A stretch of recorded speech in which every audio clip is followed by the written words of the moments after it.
En los años después de la Primera Guerra Mundial había muchas cuestiones sociales que preocupaba a la gente y en 1919 había una fábrica de cigarros en Stuttgart, en Alemania, y el dueño de la fábrica quería una educación para los hijos de los trabajadores.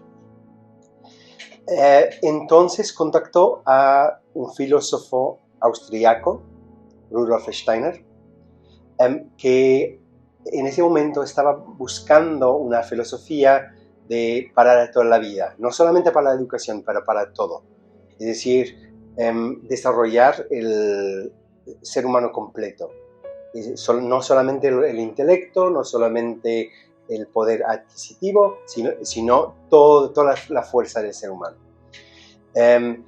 El filósofo Rudolf Steiner nació en Croacia en 1861, entonces en ese tiempo tenía como 50 años más o menos. Y antes de la Primera Guerra Mundial había empezado a desarrollar una visión completa del ser humano, no solamente de su cuerpo físico, pero sino de todos los aspectos del ser humano, o sea, su parte anímica, su parte espiritual, y el desarrollo del ser humano a través de las épocas diferentes de la humanidad.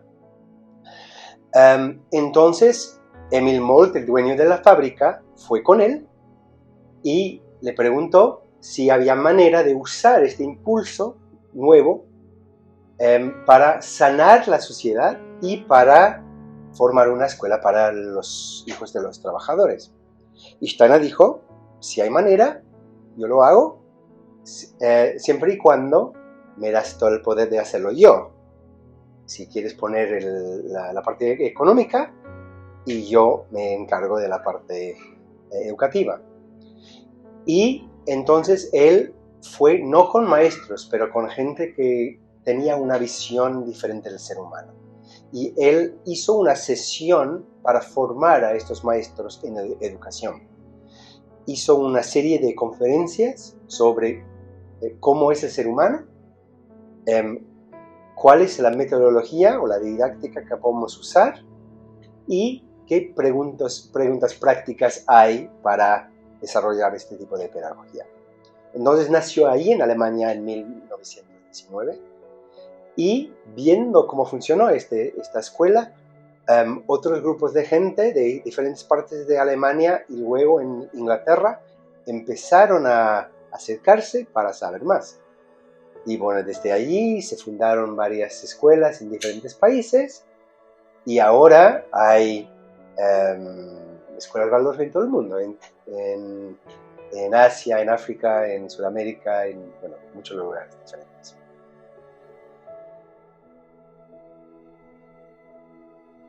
¿En qué consiste? Bueno, consiste en seguir esta visión del ser humano que había desarrollado Rudolf Steiner, que es observar al ser humano en su desarrollo, en su momento. ¿Qué necesita el ser humano en este momento de su desarrollo? No es solamente yo tengo una idea de lo que necesita el ser humano y lo voy a imponer, no importa si esta persona está lista o no, voy a observar al ser humano, dónde está en su desarrollo y luego le traigo algo apropiado a su edad y a su etapa de desarrollo.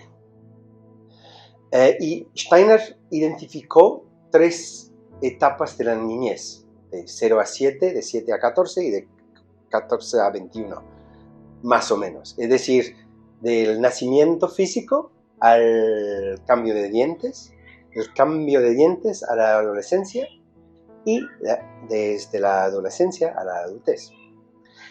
Y hay características muy diferentes en cada etapa. Entonces, la educación Waldorf busca respetar estas características. Por ejemplo, en la educación infantil, antes de los 7 años, hay en el niño un impulso muy fuerte de imitación. Entonces, el niño puede aprender a través del hacer. Solamente ve al maestro, imita al maestro, y así, a través de esta imitación, aprende haciendo. Igual aprende a través del juego. Hay mucha oportunidad en la educación infantil de jugar. La idea original de la educación Waldorf era que los niños iban a estar en sus casas, con sus familias, antes del cambio de dientes. Y ahí iban a aprender con el ejemplo de sus padres. Pero luego la vida más moderna, y hay mucha gente que sale de casa, que tiene que trabajar, entonces se abrieron escuelas infantil Waldorf para dar como un contexto más de casa, más familiar, pero dentro de un colegio.